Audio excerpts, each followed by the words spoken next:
Poet and activist Sonia Sanchez believes that literature can change the world.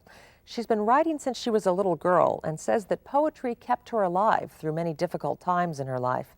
Sanchez deals bluntly with social injustice and racism in her work and challenges her readers to confront these issues too.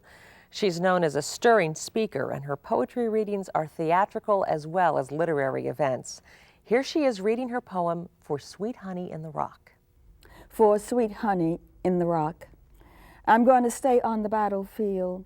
I'm going to stay on the battlefield. I'm going to stay on the battlefield till I die. I'm going to stay on the battlefield. I'm going to stay on the battlefield. I'm going to stay on the battlefield till I die. I had come into the city carrying life in my eyes amid rumors of death, calling out to everyone who would listen, it is time to move us all into another century, time for freedom and racial and sexual justice, time for women and children and men, time for hands unbound. I had come into the city wearing peaceful breasts and the spaces between us smiled. I had come into the city carrying life in my eyes. I had come into the city carrying life in my eyes.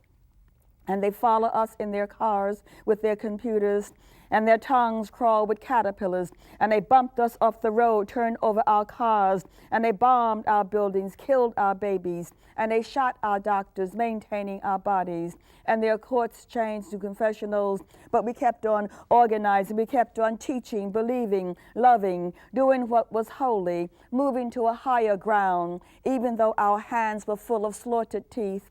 But we held out our eyes, delirious with grace. But we held out our eyes, delirious with grace. I'm going to treat everybody right. I'm going to treat everybody right. I'm going to treat everybody right till I die. I'm going to treat everybody right. I'm going to treat everybody right. I'm going to treat everybody right till I die. Come, I say come, you standing still in domestic bacteria. Come, I say come, you standing still in double-breasted mornings. Come, I say come and return to the fight. This fight for the earth, this fight for our children, this fight for our life. We need your hurricane voices. We need your sacred hands. I say, come, sister, brother, to the battlefield. Come into the rainforest. Come into the hood.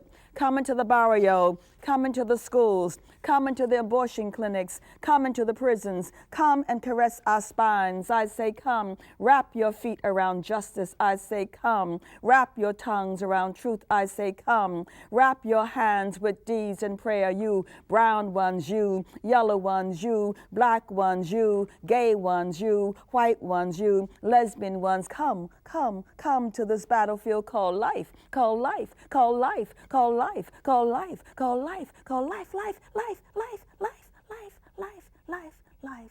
For sweet honey in the rock.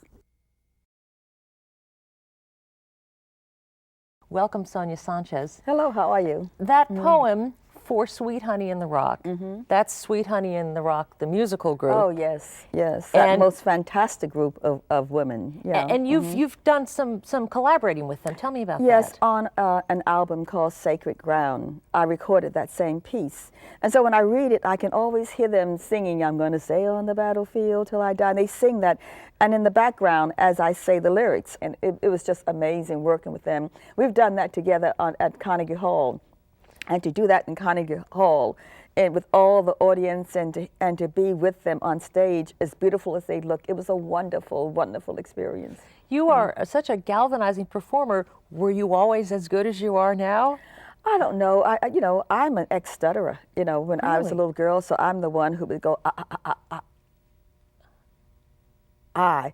By the time I got out, the I or whatever, everybody had disappeared before my eyes. So it's an interesting kind of thing that I went into something, teaching and writing and reading my poetry that required, this participation of voice, tongue, brain, and everything else. But because you could be a stutterer and be a writer and nobody would ever know. Exactly.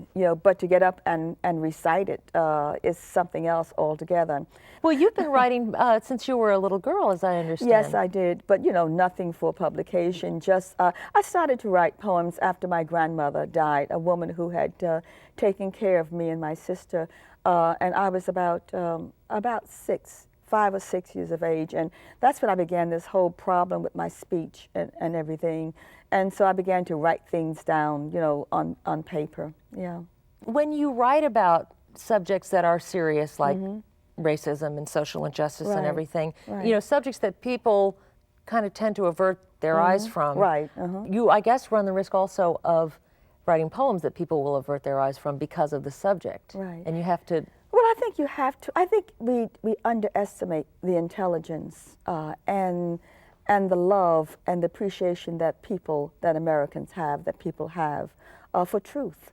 That's one of the things I learned from Malcolm and Martin and other people, and Sweet Honey in the Rock, and for other poets, Margaret Walker, Gwendolyn Brooks, these fantastic people, Sterling Brown, who taught us in a sense, if you bring it to them in beautiful language, they are willing to open up to the truth, and they really will, and they really do. Do you think that that spirit is present in a lot of the younger poets who are in some ways actually more performers than writers? You know, that it's so much about the well, I'm sure you've been to poetry slams, yes, but where it's about standing up and performing. Do you feel like that they've gotten the tradition that you come from? Well, many of them are now.